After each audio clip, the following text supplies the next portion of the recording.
The blast rolled through the jungle like the heartbeat of the earth, the shockwave knocking trees to the ground and sending dirt and ash spiraling into the air. Carter hit the ground first, his body thrown forward by the force, his ears ringing his, vision white with dust. He could taste metal on his tongue, the smell of burning fuel thick in his throat behind him. The rest of the team scrambled for cover, their voices faint through the roar of falling debris. The light had vanished as quickly as it came, leaving only smoke and silence that felt too heavy to breathe. Carter pushed himself up slowly, the ground beneath him, hot, trembling, still alive with the echo of what had just happened. The clearing was gone, replaced by a crater wide and dark and still smoking the edges, glowing faintly red with heat. The jungle around it bent backward. Leaves seared to ash branches snapped and blackened the transmitter.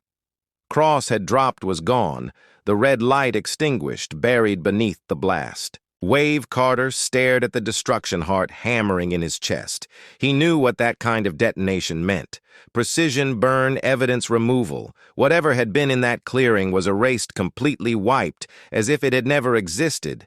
And yet, he couldn't shake the image of her silhouette standing in the center, untouched by flame. Lowe stumbled to his side, his face streaked with mud and sweat. "Sir, what the hell was that?" Carter didn't answer. His mind racing through possibilities, command, protocols, Black Ops containment. None of it added up.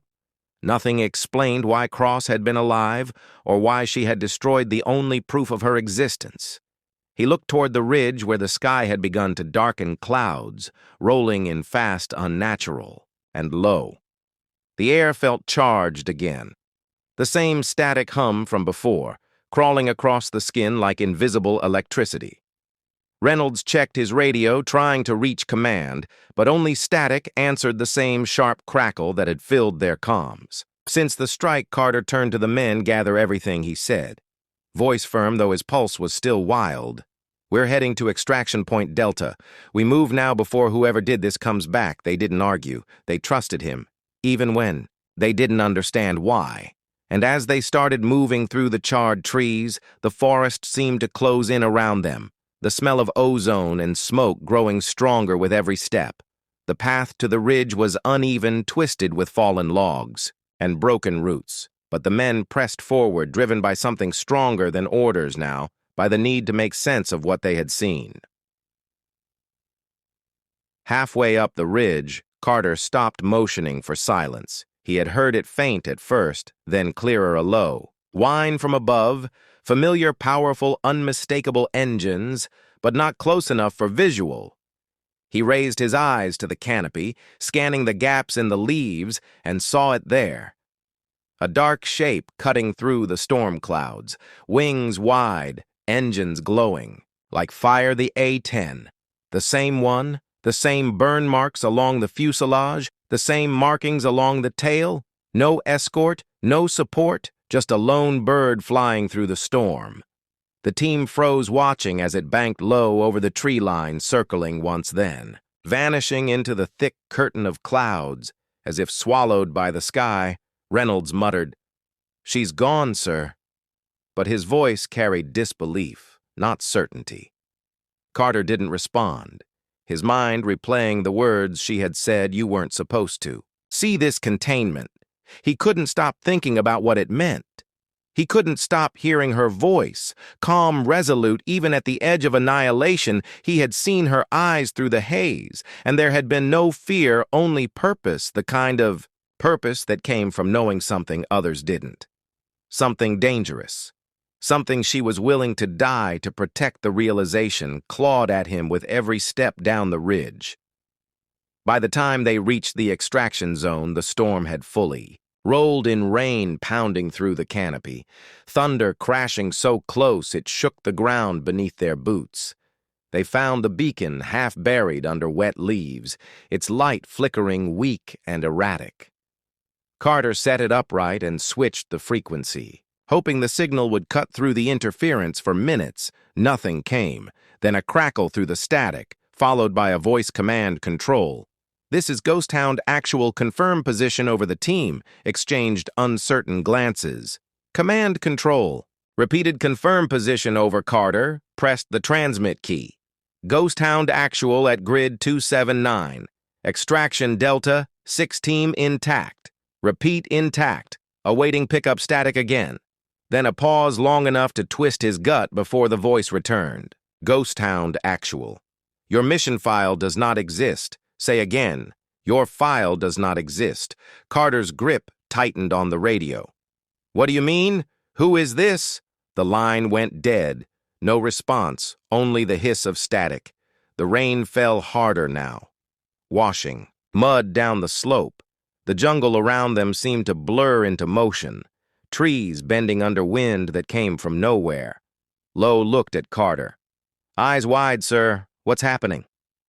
Carter didn't answer because he didn't know he looked to the sky where. Thunder cracked again, and through the storm he saw it for only a moment.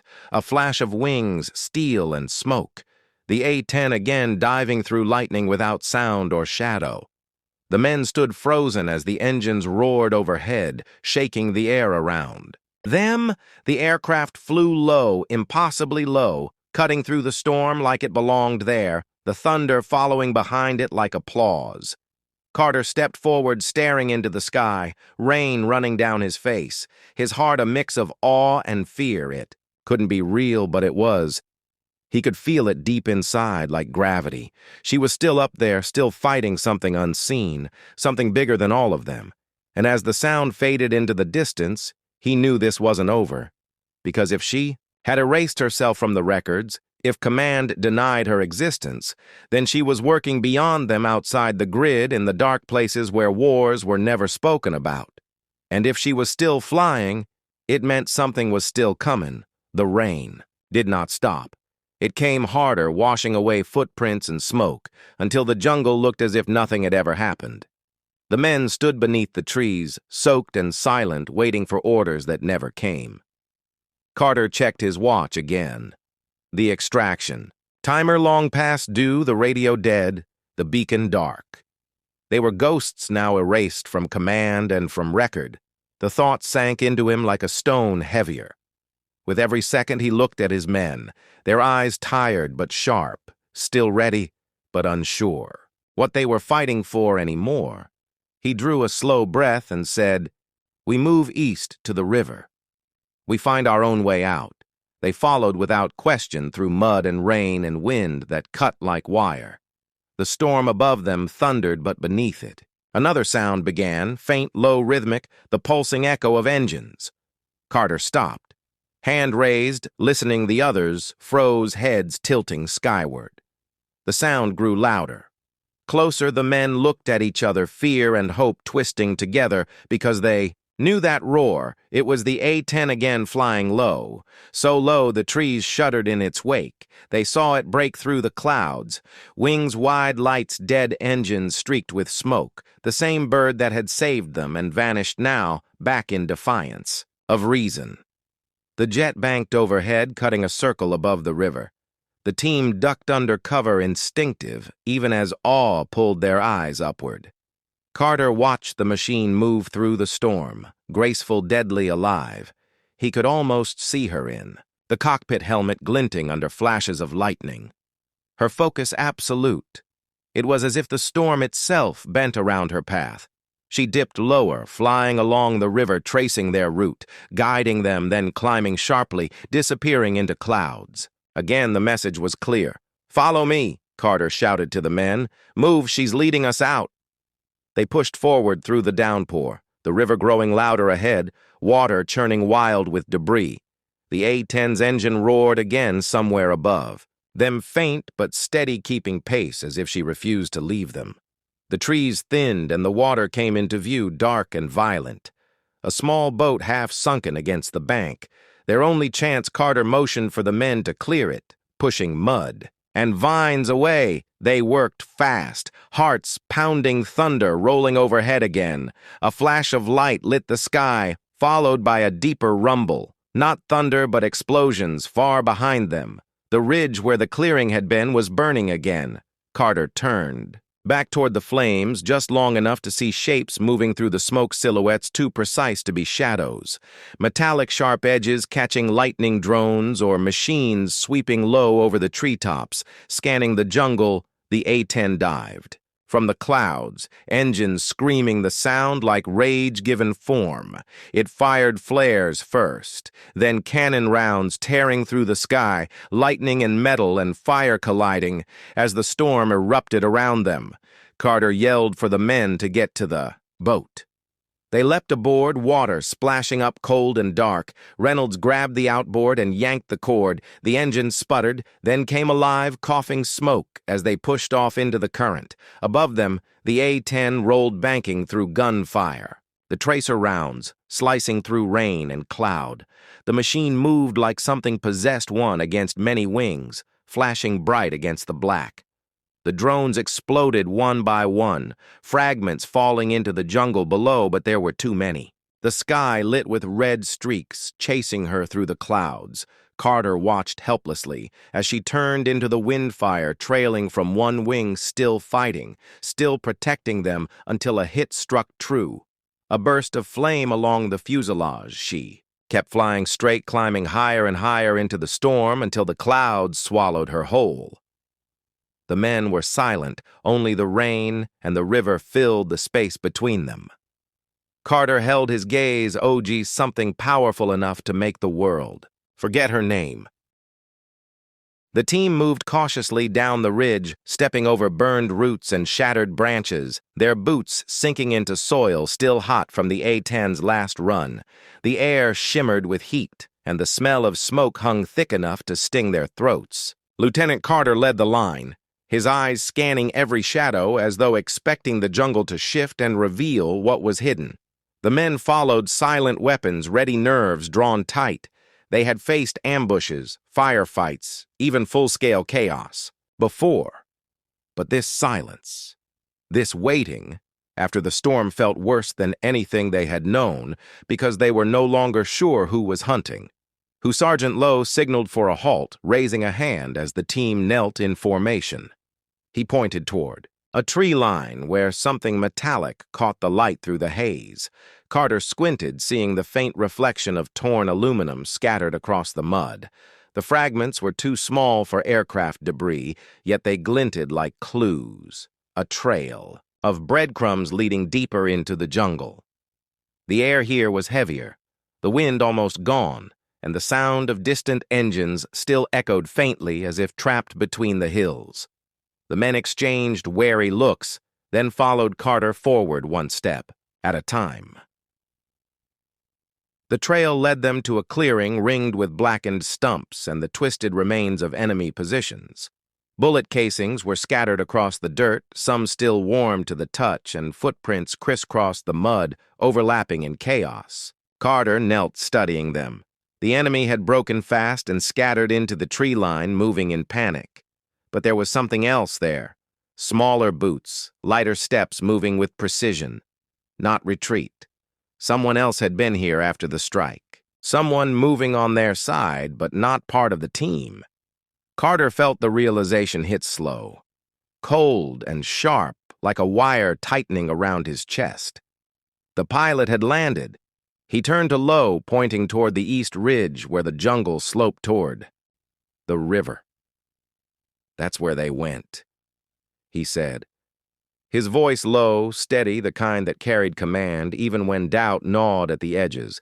The men followed without hesitation, their senses stretched thin through the noise of the forest, every sound magnified by adrenaline. The radio stayed silent, though Carter kept glancing at it, expecting static or a voice or anything that would confirm what he already suspected, but nothing came, only the hum of insects and the occasional crack of branches underfoot as they moved deeper. The forest closed tighter around them, vines thick as cables hanging from the canopy. Sunlight filtered through in thin green beams. The ground sloped downward into marsh, thicker and darker with every step. The air felt electric, charged as though the earth remembered the roar of engines that had passed overhead. The men spoke little. conserving breath and silence, but every so often one would glance upward through gaps in the leaves, half expecting to see that shape again, cutting through the sky. The fear was not of enemies now. It was of ghosts. Then they found it half buried near the riverbank. The metal gleamed dull and battered, streaked with soot and oil, an access panel torn clean from the undercarriage of an A-10. Carter crouched low, tracing his fingers along the edge, his gloves coming away blackened. It was recent, the heat still clinging to the steel. He turned it over and saw a number stenciled along the side, faint beneath scratches and grime. His breath, caught, because he knew that number he had seen it years ago, burned into briefing files, long since sealed by command. That aircraft had been declared lost on a mission deep behind enemy lines, and the pilot listed. Kaialoe stared at him, eyes wide, with disbelief. "That's impossible, sir." Carter said nothing for a long moment, the sounds of the jungle fading into static in his ears. His mind replayed every maneuver from the strike, the precision, the timing, the voice on the radio calm and cold. That voice belonged to someone who had flown with him before someone who had saved his life once and vanished into the dark, leaving nothing but reports and silence.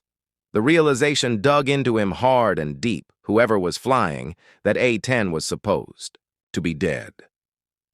The team formed a defensive ring around the clearing while Carter scanned the riverbank for signs of movement. The mud was disturbed, a trail of prints leading away toward the rocks and into the forest again. Smaller prints, lighter steps, moving fast and deliberate. Someone had been here moments ago. They had landed, checked something, and vanished before the SEALs arrived. Carter's pulse quickened. He wanted to call out to the jungle, demand an answer, but instinct told him silence was safer. The men waited. Weapons.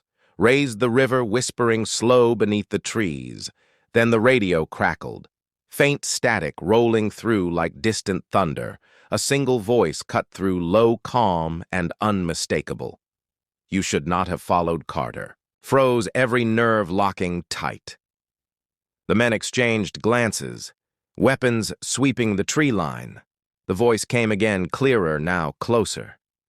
"You're out of position, Lieutenant." The line went dead again, leaving only the whisper of the river and the hum of insects. Carter's heartbeat pounded in his ears. He turned toward the sound, but the jungle was still shadows stretching and swaying in the heat. Hayes low moved closer. His voice. Low. "Sir," that voice. "Who is it?"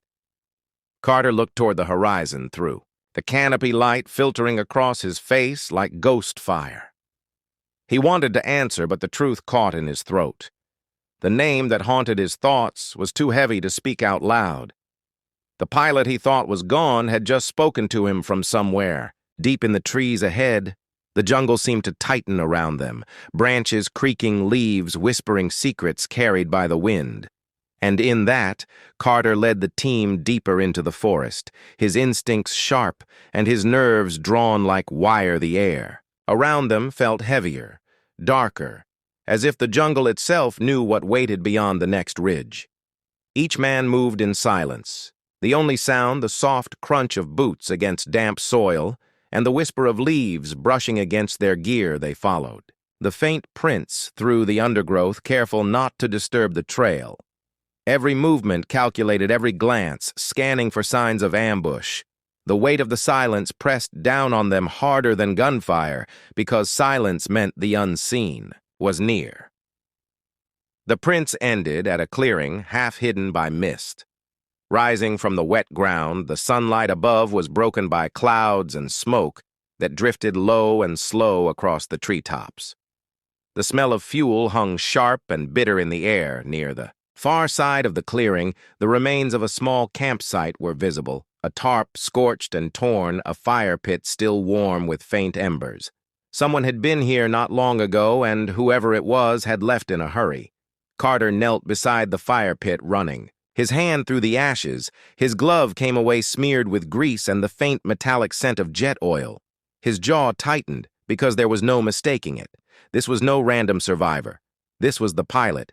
He signaled the team to spread out secure the perimeter and check for signs of direction. Lowe moved toward the ridge, scanning with his scope, while Reynolds knelt by the remnants of the tarp, inspecting the torn straps and the pattern of the cuts. Whoever had packed up had done so methodically, not in panic but with purpose. Reynolds glanced up and muttered under his breath, "They wanted us to find this." Sir Carter didn't answer, his eyes fixed on a piece of fabric caught beneath a root. He pulled it free and froze. The patch was faded, frayed, but the symbol was unmistakable, a winged skull, the insignia of a classified squadron decommissioned years ago. The forest grew still, too still. Even the insects seemed to quiet, as though waiting for something unseen. Lowe looked up from his scope, his expression uneasy. "Sir, we've got movement," he whispered. Shadows along the northern tree line, shapes moving low and steady. Carter raised his hand, motioning the men into cover rifles trained on the dark edge of the clearing. The mist thickened, rolling through the branches like smoke, swallowing the shapes until they were only flickers of motion. Carter's heartbeat thundered in his chest. Time stretched thin. Then a voice came through the radio again, clear, calm, and cold. "Stand down, Lieutenant." Every man froze. The sound cut through the static like a knife. Carter raised the radio slowly, his voice low, steady. "Identify yourself, silence." Then the voice returned, softer this time, closer. "We're on the same side. Stand down now." The mist shifted, and from the shadows stepped a figure, helmet under one arm, flight suit torn, streaked with mud and smoke, their eyes hidden behind the glare of light filtering through the haze. Carter lowered his weapon but didn't relax. The figure walked forward, boots sinking into the soft ground, stopping just short of the fire pit. "You shouldn't have followed," they said. Carter's breath caught in his throat. He knew that voice. He had heard it years ago during missions that no longer existed on record. He had heard it in radio chatter before an explosion that had erased a base and its pilots from the map. He whispered the name, barely audible across the clearing, "Evelyn Cross, call sign, Widowmaker." The figure smiled faintly and shook her head. "Not anymore," she said. "Now they call me Ghost." The men around Carter stared in stunned silence, unable to speak. The woman who had been declared dead 3 years ago stood alive before them. She looked at the team, her gaze sharp, calculating as if measuring each of them. And then her attention turned back to Carter. "You weren't supposed to see what happened," she said. "You weren't supposed to hear that strike." Carter stepped forward, refusing to back down. "You saved us. You came in alone." She nodded once, but her expression didn't change. That wasn't rescue, Lieutenant, that was containment. Before he could ask what she meant, the air split open with the sound breathless stillness. Carter realized that the real mission had just begun.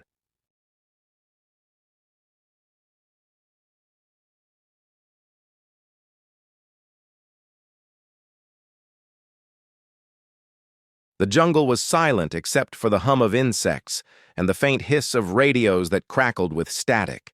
The SEAL team had been deep in hostile territory for 72 hours, running low on ammo and energy. Sweat soaked their fatigues and mud clung to their boots as they crouched behind the ridge, eyes fixed on the valley below, where enemy patrols moved like shadows through the smoke of burning trees. The extraction window had closed hours ago, and the sound of gunfire had faded into a suffocating silence that pressed down on every thought, leaving them waiting for something to happen, something they could not yet see.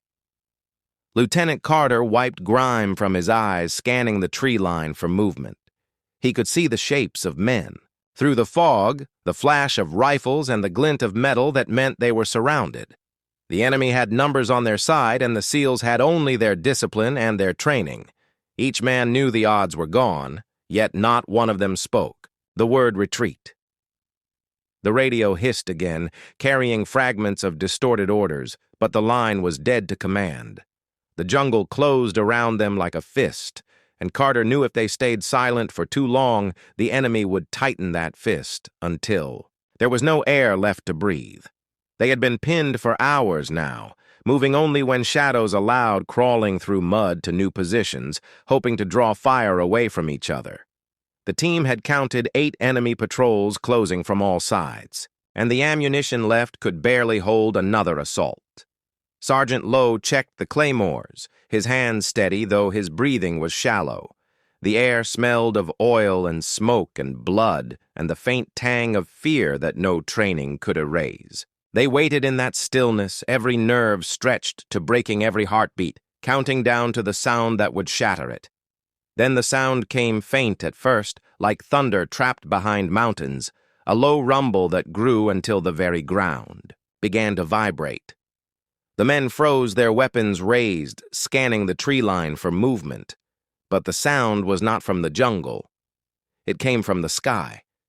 Carter tilted his head, and the clouds above trembled with something immense, a roar, like metal, tearing the air apart.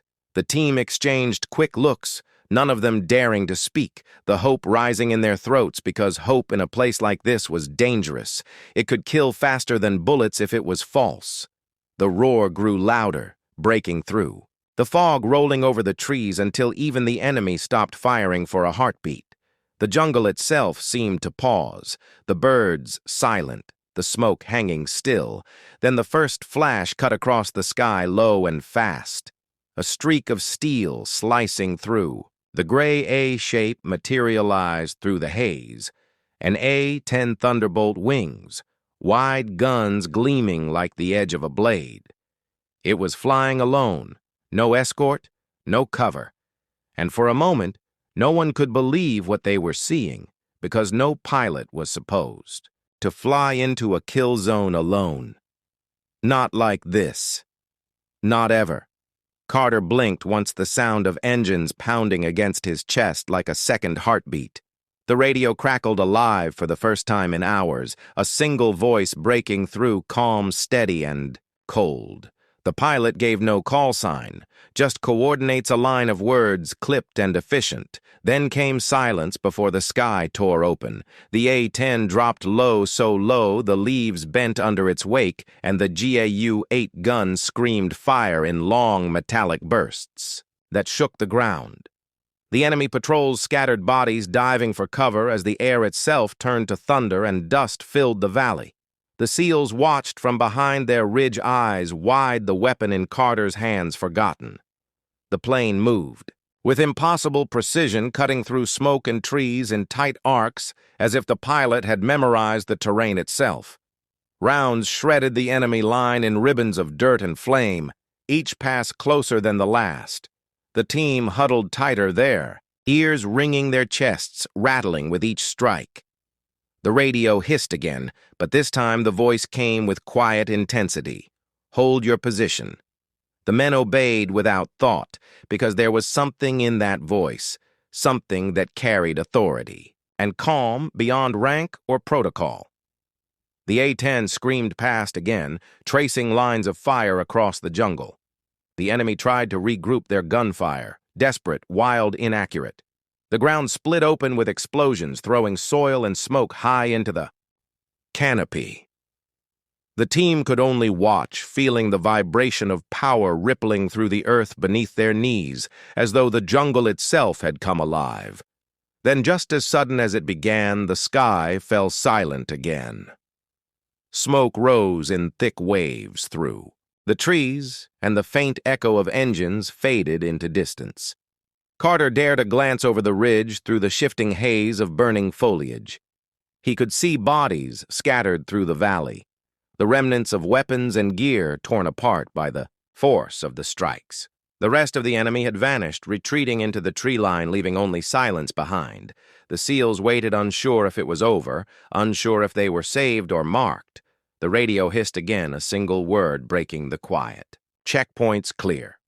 Then nothing. The line went dead, and the jungle fell back into its rhythm. Wind through leaves and distant thunder beyond the horizon. Carter turned to his men, their faces smeared with mud and disbelief, each of them searching for words that would not come. The sound of the A-10 still echoed faintly in their bones, a sound that did not belong to survival, but to something far larger. The team waited, listening for its return. The smoke still hung heavy above the valley, twisting through the shattered trees as the seals crept from their cover. Their boots sank into the scorched soil, the air thick with the smell of oil and cordite. Lieutenant Carter raised a clenched fist, signaling the men to halt. They scanned the jungle, weapons ready, listening for movement, but there was nothing. No sound, no wind, no birds. Just the faint hum of cooling metal and the distant echo of engines fading somewhere beyond the horizon. It felt unnatural, like the earth itself was holding its breath, waiting for what came next. Sergeant Lowe crouched near a fallen log, checking the perimeter, his eyes sharp under the shadow of his helmet. He turned to Carter, whispering low enough that only the nearest man could hear. Whoever flew that bird knew exactly where we were. The rest of the team exchanged uneasy glances. No coordinates had been transmitted, no call for air support had gone out since the radios had gone dead hours earlier. Yet the A-10 had arrived precise to the meter precise. To the second, it had hit every target without touching them once. And that kind of accuracy meant one thing. Someone up there knew. Their playbook, knew their calls, knew them. Carter knelt beside the burned earth where enemy rifles lay twisted and broken by heat. His hands brushed the dirt and metal, and he could feel the faint vibration of the last strike still pulsing through the ground. The pilot had flown low enough to risk trees, small arms, and terrain. The GAU-8 cannon had chewed through enemy lines, but every burst had curved around their coordinates like the hand of a ghost, guiding it. Carter straightened, looking toward the smoke trail where the A-10 had vanished. He could still hear the echo of engines in his head, steady, relentless, familiar yet impossibly distant. They regrouped along the ridge, counting ammunition supplies losses. The team had survived without a single casualty, something that should have been impossible under that much fire. Lowe muttered under his breath, "Maybe. That was luck." Carter shook his head. Slow, deliberate. There's no luck like that in this place. Not with that timing, not with that precision. He looked up through the gaps in the canopy, where the smoke thinned into sunlight. The sky was clear now, too clear. The radio lay silent at his belt until suddenly it hissed again with static, and one faint voice, barely a whisper, "Hold position." The sound was faint, distorted, but it was the same voice from before. Calm, steady, carrying the tone of command. The team froze, eyes meeting across the ridge. No one dared speak. The message repeated once, slower this time. "Hold position, extraction inbound." Then the line went dead again. Carter looked at the men and saw the unspoken question in their faces. Extraction. From who command was silent, the operation was black. Even the call sign for their team had been scrubbed from the network before deployment. Whoever that voice belonged to, it was not from the list of authorized contacts. It was someone off the grid. They waited motionless for minutes that felt like hours. The jungle began to move again, wind shifting through the leaves, insects returning to their rhythm, the distant crackle of fire fading into the background. Carter kept scanning the sky, his pulse steady, but his nerves wired. Then he heard it faint, at first low, and rolling across the distance. The men looked up in unison as the sound grew louder, rumbling closer until the treetops began to shake. The same roar that had saved them once returned, but this time slower, lower, more deliberate. Branches shuddered under the force of the air as the A-10 emerged from the haze, flying low along the valley floor. The sunlight caught its steel skin, turning it into a glinting blade, slicing through the air. Its engines screamed a controlled fury, vibrating through the ground and into their chests. The team stood frozen as the jet made a slow pass over their heads, barely 50 feet above the ridge. The pilot tilted the wings slightly, a gesture so small it could have been missed, but Carter saw it a deliberate acknowledgement, a silent salute, before the plane banked and climbed sharply, disappearing again into the clouds. No one spoke for a long time when the roar faded. Carter looked at Lowe, his expression unreadable. "That wasn't a coincidence," he said. Finally, Lowe nodded quietly. "Whoever that is, they knew us." Carter's gaze drifted back toward the horizon. The pilot had risked everything flying so.